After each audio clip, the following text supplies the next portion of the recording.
Hello दोस्तों, नमस्कार दोस्तों। मैं सभी का स्वागत करता हूं। भाई आप सभी को होली की बहुत बहुत शुभकामनाएं दोस्तों। और दोस्तों आप लोगों के लिए, जैसे मैंने आपसे कल कहा था कि बेटा होली के अवसर पर दोस्तों आप लोगों के लिए कुछ हमारी कंपनी तरफ से आपको कुछ ऑफर मिल सकता है। और दोस्तों वो ऑफर दोस्तों आपके सामने आ चुका है। दोस्तों ध्यान रखिएगा दोस्तों, रंग उत्सव दोस्तों आपके सिलेक्शन के संग और टेक्स्ट बुक के संग। दोस्तों जो बच्चे भी ऐसे हैं जो पेपर 1 की तैयारी कर रहे हैं, तो दोस्तों उनके लिए प्राइस जो है दोस्तों ड्रॉप हो गया है। मात्र 549 रुपीज में दोस्तों आपको पेपर 1, पेपर 2 दोस्तों आपको 664 रुपीज में, और बेटा पेपर आपका जो कॉम्बो है वो आपको 799 में मिल जाएगा। तो जो बच्चे भी बेटा इस प्राइस को चाहते हैं वो मेरे को 9311973566 पर क्या करेंगे, मैसेज कर देंगे। और दोस्तों मैं आपको इस क्लास इसके बैचेस के लिंक जो है यहाँ पर आपको सेंड कर दूंगा।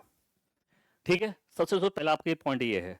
दोस्तों जो बच्चे दोस्तों ऐसे हैं जो दोस्तों हमारे साथ जुड़े हुए हैं क्लास में दोस्तों, वो आपको क्लास को आगे चालू करने से पहले दोस्तों आप लोगों को जो मेरा टेलीग्राम है, ठीक है दोस्तों, जो आपने दे रखा है मैं आपको टेलीग्राम, ये दोस्तों आपका ये वाला, अगर आपने नहीं दोस्तों ज्वाइन कर रखा है दोस्तों अभी भी देखोगे दोस्तों, ये टेलीग्राम है दोस्तों। इस टेलीग्राम में आपको लिंक डाल रखे हैं मैंने, यहाँ से भी आप वो लिंक ले सकते हैं बैचेस के लिए जो कम प्राइस वाले हैं। और दोस्तों आप मेरे को मैसेज भेजो तो मैं आपको पर्सनली व्हाट्सएप भी मैसेज भेज दूंगा। इसको आप लोग जो है स्कैन करके टेलीग्राम जुड़ जाइएगा। ठीक है, अब दोस्तों हम बात करते हैं यहाँ दोस्तों, आप देखोगे ये आपका दोस्तों आज के क्लास के बारे में। दोस्तों क्लास दोस्तों हमने आपको लास्ट क्लास में दोस्तों मैं जो क्वेश्चन दिए थे करने के लिए, तो दोस्तों उसमें मैंने आपको एक क्वेश्चन दिया था होमवर्क के लिए करने के लिए। ठीक है दोस्तों, ये रहा वो क्वेश्चन आपके लिए। तो भैया दोस्तों बताइए क्या आंसर होगा इसका, देखते हैं दोस्तों कितने बच्चों ने आंसर सही लगाया था। ठीक है दोस्तों, तो दोस्तों जितने बच्चे भी हैं यहाँ पर जुड़े हुए मेरे साथ, सभी दोस्तों इस बच्चे का क्वेश्चन का आंसर देंगे यहाँ पर। ठीक है, तो दोस्तों यहाँ पर क्वेश्चन था आपका कि इनमें से कौन सा समूह उन विशेषताओं का सही ढंग से उल्लेख करता है जो प्रतिभाशाली विद्यार्थियों और कक्षा में अन्य विद्यार्थियों के बीच में आमतौर पर भिन्न होते हैं। तो भैया समझ की अग्रवर्ती गहनता, या सीखने की तेज गति, या समझ के लिए दूसरों पर निर्भर। दोस्तों जो बच्चे आपके प्रतिभाशाली हैं दोस्तों, मतलब गिफ्टेड बच्चे दोस्तों होते हैं, वो क्या आपको लगता है किसी और पर अधिक निर्भर रहेंगे? बिल्कुल नहीं। शारीरिक विकास की तेज गति, क्या दोस्तों उनकी शारीरिक विकास की तेज गति होगी या उनकी सीखने की तेज गति तेज होगी? तो दोस्तों ध्यान रखना, समझ की उनके अंदर दोस्तों एडवांस थिंकिंग होती है, अंडरस्टैंडिंग की, और बेटा वो फास्ट जो है लर्निंग होते हैं। तो दोस्तों ऑप्शन ए और बी दोस्तों क्या बन जाएंगे, सही बन जाएंगे। तो दोस्तों यहाँ पे देखोगे हमारा A and B is the right answer, लगा लो। तो दोस्तों यहाँ पर हमारा आंसर क्या बन जाएगा, D is the right answer. दोस्तों ये रहा option D is the right answer. दोस्तों नेक्स्ट सवाल आता है कि वह विद्यार्थी जो पठन वैकल्य से जूझ रहे हैं उनको पढ़ाया जा सकता है क्या? दोस्तों जिन बच्चों को डिसलेक्सिया की प्रॉब्लम है, student struggle with the dyslexia can be taught to read, या दोस्तों नो? बताइए दोस्तों यहाँ पर आंसर क्या बनेगा। बहुत ही प्यारा सा सवाल आपके लिए, बहुत ही मस्त सवाल है आपका। दोस्तों आपको याद होगा मैंने लर्निंग डिसेबिलिटी के बारे में आपको पढ़ाया था, बताया था कि लर्निंग डिसेबिलिटी दोस्तों जो होती है उसमें बहुत से बच्चों को लिखने में, पढ़ने में, ठीक है, बोलने में दिक्कत होती है दोस्तों, है ना। तो दोस्तों यहाँ पर उन्हें कई जो है विक्षरणों में अध्ययन करने के लिए प्रोत्साहित करना चाहिए by encouraging them to study multiple distraction. क्या ये सही होगा भैया? मल्टीपल डिस्टेंस आप उन्हें बोलोगे तो कहाँ से पढ़ लेंगे, उनको तो वैसे तो पढ़ा नहीं आ रहा, उनको मल्टीपल और दे दो, तो ये सही नहीं है। उच्च ग्रेड स्तर के पठन ग्रंथ देने के लिए, ये भी सही नहीं होगा। सुधारात्मक पठन सुनिश्चित करने के लिए सख्त दंड देने का प्रयोग करना, दंड तो देना ही नहीं है बच्चों को। बच्चे क्या है, भगवान होते हैं, बच्चों को दंड नहीं दे सकते आप, बच्चों को आप कुछ भी नहीं बोल सकते, बच्चों को आप जो है दंड नहीं सकते, उनको पनिशमेंट नहीं दे सकते आप। ये दोस्तों आपका मैं बता दिया आपको, हाँ, प्रणालीगत ध्यानात्मक प्रशिक्षण के माध्यम से, थ्रो द सिस्टमेटिक, आप दोस्तों उनको फोनोलॉजिकल ट्रेनिंग दे सकते हैं। ये आपका दोस्तों ऑप्शन बनेगा यहाँ पर, fourth is the right answer, लगा लो फटाफट से। तो भैया सब जो बच्चे जुड़ जाएंगे फटाफट से। ऑल्सो आपको होली की बहुत बहुत शुभकामनाएं सभी को। और ये दोस्तों सारे सवाल आपके पेडागोजी पर बेस्ड, ऑल सब्जेक्ट बेटा पेडागोजी है, जो आपको मैं हर रोज रात को 9 बजे कराता हूँ। ठीक है, तो आई होप आप लोग अच्छे होंगे, मस्त होंगे, स्वस्थ होंगे। ठीक है दोस्तों, यहाँ पे आंसर क्या बनेगा, ये रहा आपका 30 का फोर्थ बन जाएगा। दोस्तों नेक्स्ट क्वेश्चन आता है कि इनमें से कथनों पर पढ़िए और सही विकल्प का चयन कीजिए। बेटा अपकथन और कारक वाला सवाल है। प्रत्येक वर्ष लता जो कि कक्षा 6 की शिक्षिका है, उनके क्षेत्रों में कैरियर पर चर्चा करने के लिए एक महिला गणित प्रोफेसर और एक पुरुष नर्स, ठीक है, को अपनी कक्षा में आमंत्रित करती है। अब दोस्तों आप देखोगे यहाँ पर गणित से मोस्टली डर लगता है, ऐसा मानते हैं, दूसरी धारणा बनी हुई लड़कियों को गणित से बहुत डर लगता है। तो दोस्तों यहाँ पे क्या किया, महिला को बुलाया गया है जो गणित प्रोफेसर है, और नर्स का दोस्तों नाम आते ही हमारे सामने सिस्टर का नाम आता है ना। तो हम सोचते हैं कि नर्स दोस्तों क्या होंगी, लड़की होगी। तो दोस्तों यहाँ पे नर्स कौन है, आपका पुरुष है, उसको वो आमंत्रित करती है। फिर दोस्तों ये स्टेटमेंट बिल्कुल सही है, कोई दिक्कत नहीं है, क्योंकि जेंडर अंतर जन्मजात है और समाज के माध्यम से अधिगत नहीं होता। क्या दोस्तों ये बात सही है? अब बताइए दोस्तों यहाँ पर क्या पॉइंट बनेगा। ये तो सही है दोस्तों, लेकिन जेंडर जन्मजात नहीं होता, वो समाज से हमें मिलता है। लोग बताते हैं भैया कि तू बेकार है, तू कमजोर है, लड़कियां अच्छी होती हैं, लड़की कमजोर होते हैं, जो भी है। तो दोस्तों यहाँ पे ये आज तक कारण सही नहीं है। तो दोस्तों यहाँ पे क्या हो जाएगा, ए तो सही है पर आर जो है वो क्या है, गलत है। तो दोस्तों ऑप्शन जो है हमारा यहाँ पे क्या बनेगा, ए इज द राइट आंसर। सवालों को आपके सामने इस तरीके से रिप्रेजेंट किया जाता है कि आप कंफ्यूज थोड़े से हो जाएं उसमें, लेकिन आपका अगर कॉन्सेप्ट क्लियर है तो दोस्तों ध्यान रखिएगा, आप कंफ्यूज हो ही नहीं सकते, क्योंकि आपने पहले कॉन्सेप्ट समझ रखा है, फिर आप उसके क्वेश्चन की प्रैक्टिस कर रहे हैं।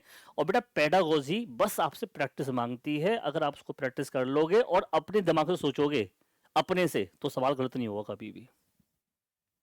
ठीक है, आगे बढ़ते हैं दोस्तों। नेक्स्ट क्वेश्चन आपका आता है यहाँ पर, तो बेटा आंसर क्या हो जाएगा, पहला सही हो जाएगा। एक प्रगतिशील कक्षा में विद्यार्थी कैसा होता है भैया, अधिक प्रश्न नहीं पूछते क्या भैया, क्लास अगर प्रगतिशील है बच्चा प्रश्न पूछेगा, गलत हो जाएगा ये तो। शिक्षक से प्रश्न पूछते हैं, सही है। एक दूसरे से प्रश्न पूछते हैं, ये भी सही है। स्वयं से प्रश्न पूछते हैं, ये भी सही है। बेटा यहाँ पर ए सही नहीं है, तो दोस्तों यहाँ पे क्या है, option A B C D ये रहा। तो बेटा बी सी डी जो है हमारा यहाँ पे क्या बन जाएगा, राइट आंसर। बहुत ही प्यारा और तो अच्छा सवाल था आपका यहाँ पर। बताइए दोस्तों आंसर क्या बन जाएगा, सी दोस्तों जो है ऑप्शन क्या होगा, राइट बन जाएगा। नेक्स्ट क्वेश्चन आता है आपका, अधिगम के सामान्य सिद्धांत बताते हैं कि विद्यार्थी बेहतर रूप से सीखते हैं यदि शिक्षक, general principle of learning suggest that student learn better way if teacher, पहले अवधारणा को उसके प्रतीकात्मक रूप में प्रस्तुत करें और उसके भौतिक रूप पर आ जाएं। ठीक है, first introduce the concept in the symbolic, from them move on the physical form. क्या ये सही है, या पहले उस पर चर्चा करें जिसके बारे में विद्यार्थी को नहीं पता है। अरे भाई उस पर चर्चा क्यों करोगे जिसके बारे में पहले से उसे पता ही नहीं है, हैं?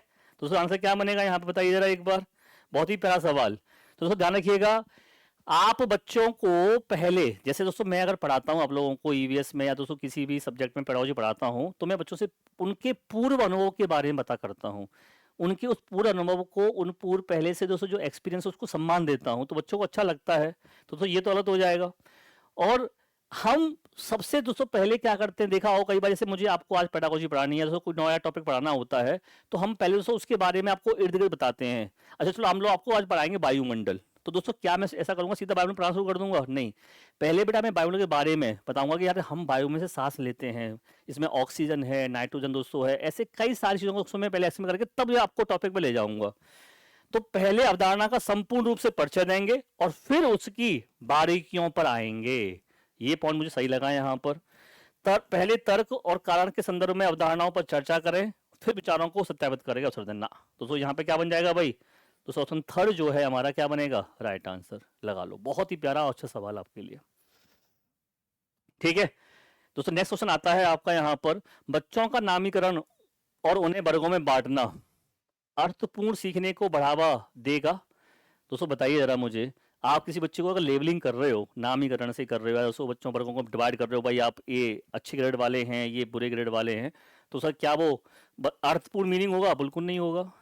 बच्चों के समूह में हीनता और सीखने में लाचारी को जन्म देंगे। हाँ ये सही बात है दोस्तों, बच्चों को हीनता आएगी, यार मुझे अच्छा नहीं लगा, ठीक है यार। दोस्तों कभी हमें भी ऐसा होता है, जैसे मान लो सपोज करो मुझे कोई टारगेट मिला हुआ है और मेरे और जैसे सर हैं हम लोगों, उनको वो टारगेट पूरा कर दिया और उन्होंने नाम ले दिया हमारे मैनेजर ने, भाई कि ना यार इन्होंने टारगेट पूरा किया है, तो मेरे अंदर क्या होगा, मोटिवेशन आएगा, डिमोटिवेशन आएगा? डिमोटिवेशन आएगा यार।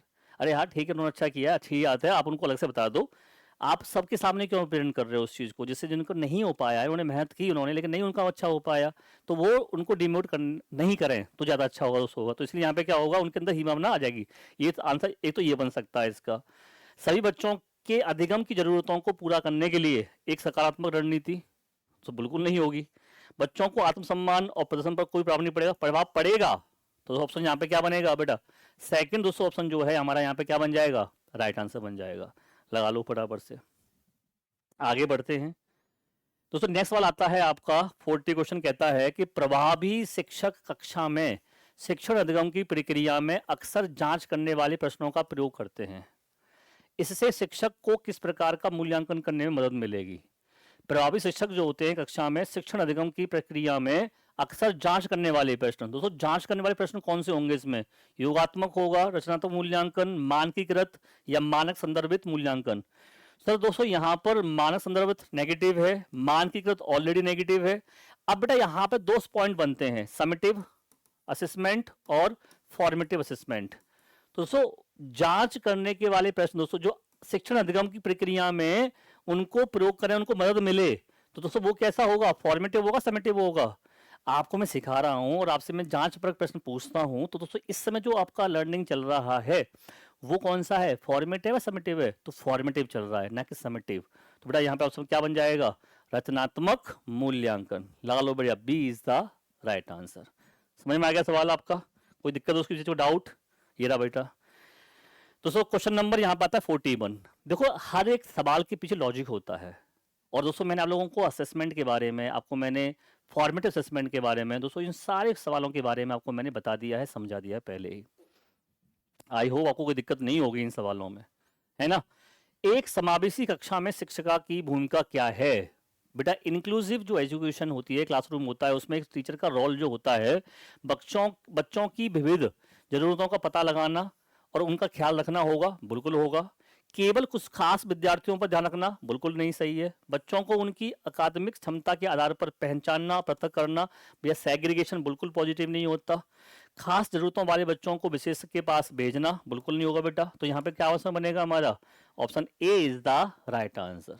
लगा लो फटाफट से, क्या बन जाएगा यहाँ पे हमारा, ऑप्शन ए बन जाएगा।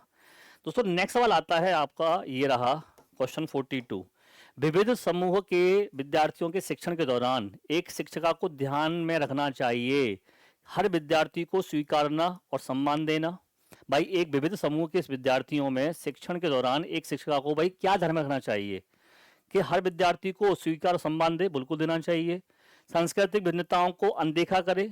दोस्तों क्या ये सही होगा, जो सांस्कृतिक जो भिन्नताएं हैं उनको अनदेखा करना चाहिए नहीं करना चाहिए, बताइए दोस्तों आपको क्या लगता है, हैं? तो मैं कहूँगा सर ये बिल्कुल अनदेखा नहीं करना चाहिए।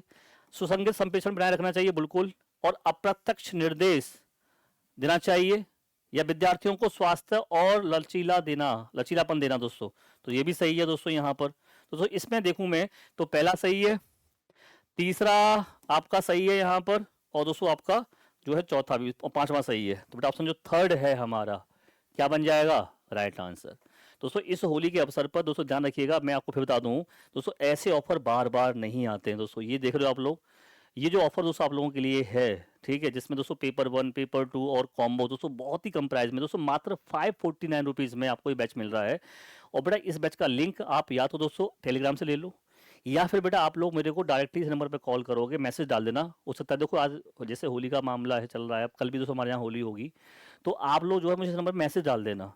कॉल कर अगर नहीं उठा पाऊँ तो ठीक है, तो आप मुझे मैसेज डाल दो, मैं आपको सीधा मुझे डालना सर पेपर 1 चाहिए, सीटेट का पेपर 1 या पेपर 2, उसका सर लिंक भेज दीजिए जो प्राइस कम वाला है जिसमें ऑफर चल रहा है, मैं आपको तुरंत भेज दूंगा। एग्री, रेडी हैं सभी लोग, तैयार हैं भाई। चलिए दोस्तों आगे बढ़ते हैं।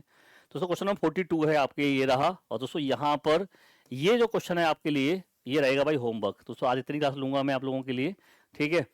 थोड़ा सा कुछ गेस्ट आए हुए हैं तो उनको भी देखना है, ठीक है। और भाई मैंने आपकी क्लास भी करा दी दोस्तों, आपका भी थोड़ा सा मन रह गया होगा आई होप, ठीक है, थोड़ा टाइम से मैं निकाल करके। तो भाई बुरा ना मान लो, होली है, ठीक है। तो मैं सभी को होली की बहुत बहुत शुभकामनाएं। मिलते हैं दोस्तों आपसे, bye bye, take care, thank you, जय हिंद जय भारत।